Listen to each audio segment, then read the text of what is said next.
안녕하세요, 피커TV입니다. 일본 아베 총리는 후쿠시마 방사능에 대해 상황은 통제되고 있다라고 말하며 도쿄올림픽을 유치하였습니다. 하지만 일본 내부에서 제어불능 상태라는 말이 나올 정도로 심각한 상황이라는데요. 어떠한 내용인지 알아보았습니다. 28일 아사히 신문에 따르면 후쿠시마 원자로 지하에 방사능 오염이 심각한 고농도 오염수 1.8만 톤이 제어불능 상태로 남아있다고 보도하였습니다. 지하 고농도 방사능 오염수는 해양과 지하수 오염에 치명적이어서 더욱 문제라는 것인데요. 현재 도쿄전력은 후쿠시마 원자력 발전의 고농도 방사능 오염수 대책에 난항을 겪고 있다고 합니다. 지하에 쌓인 고농도 오염수는 아직도 1.8만 톤이 남아있는데 계획대로 줄이지도 못하고 있는 실정이라는데요. 아사히 신문에 따르면 지하 오염수의 방사능 농도는 현재 별도 탱크에 보관 중인 오염수보다 약 1억 배 높다고 전하였습니다. 현재 100만 톤 이상으로 늘어난 탱크의 오염수도 원래 지하에서 퍼올린 것으로 지하 오염수를 제로로 없애지 않는 한 고농도 오염수 대책은 끝나지 않을 것이라고 하였습니다. 고농도 방사능 오염수에 대해 일본 언론도 정부에 손을 놓고 있는 것인지 대책이 있는지 보여줬으면 좋겠다라고 토로하였는데요. 현재 후쿠시마 원자로 건물 지하층에서 계획대로 수위가 내려가지 못한 상태로 수개월째 계속되고 있고 이러한 원인이 무엇인지도 모르는 상태가 이어지고 있다고 합니다. 도쿄전력에서는 지하 오염수를 퍼올리거나 주변 토벽을 쌓아 지하수 유입을 줄이면서 지하 오염수의 수위를 점차 낮춰왔다고 주장하고 있습니다.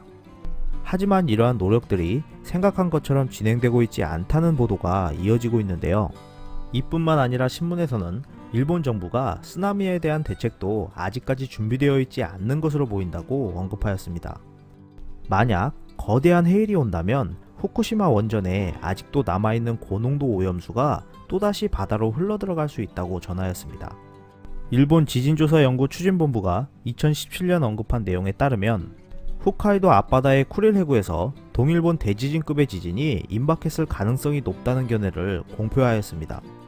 이러한 이유들 때문에 현재 후쿠시마는 경계를 늦출 수 없다는 상황이라 전해지고 있습니다. 일본 정부는 방사능 농도가 검출되지 않을 정도로 낮아지고 있다며 전체적으로 상황이 컨트롤되고 있다고 해명해 왔습니다. 하지만 현재 건물 표면이나 지표에 남아있는 방사성 물질이 빗물과 함께 바다에 고스란히 유입되고 있다고 합니다. 도쿄전력은 2016년도에 배수로를 통해 하루 평균 약 1억 베크렐의 방사성 세슘이 유출된 것으로 추산하고 있다는데요. 하지만 추쿠바 대학의 아오야마 미오치 개공 교수가 원전 주변 방사성 물질 데이터를 바탕으로 조사한 결과 바다로 유출된 방사성 세슘의 양은 하루 약 20억 베크렐로 나왔다고 합니다. 그러면서 도쿄전력이 파악하고 있는 루트 이외에도 유출 경로가 많다며 확실히 조사를 해야 한다고 지적하였습니다. 아베 총리는 올림픽 유치와 관련해서 오염수의 영향은 원전 내 0.3 평방키로 범위 내에서 완전히 차단되고 있다고 하였는데요. 하지만 도쿄전력은 방사능 물질이 밖으로 새는 것을 완전하게 막고 있는 것은 아니다 라고 하였습니다. 현재 후쿠시마 원전에서는 비교적 저농도 오염수를 의도적으로 바다에 방사하고 있어서 해외로부터 비판을 받고 있는 상태인데요. 아무리 뻔해도 지하수 유입으로 인해 처리 능력이 따라가지 못하는 상태인데 일본 정부는 상황 파악은 뒷전에 두고 반복적인 대응책만 내놓고 있다는 비판이 이어지고 있습니다. 28일 일본에서는 방사능 피해로 인해 요코하마 보육원화 2명에게서 백혈병이 발견되었다고 보도되었는데요. 이러한 상황으로 인해 요코하마시의 철저한 은폐와 안전조치에 대해 보호자들의 분노가 이어지고 있다고 합니다. 또한 학부모들은 방사능 피해는 제로라고 가르치는 정부를 고발해야 한다고 항의하는가 하면 피난을 원하는 희망자도 속출하고 있다고 전해집니다.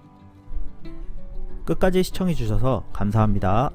유익하셨다면 구독, 좋아요, 공유하기도 꼭 부탁드립니다.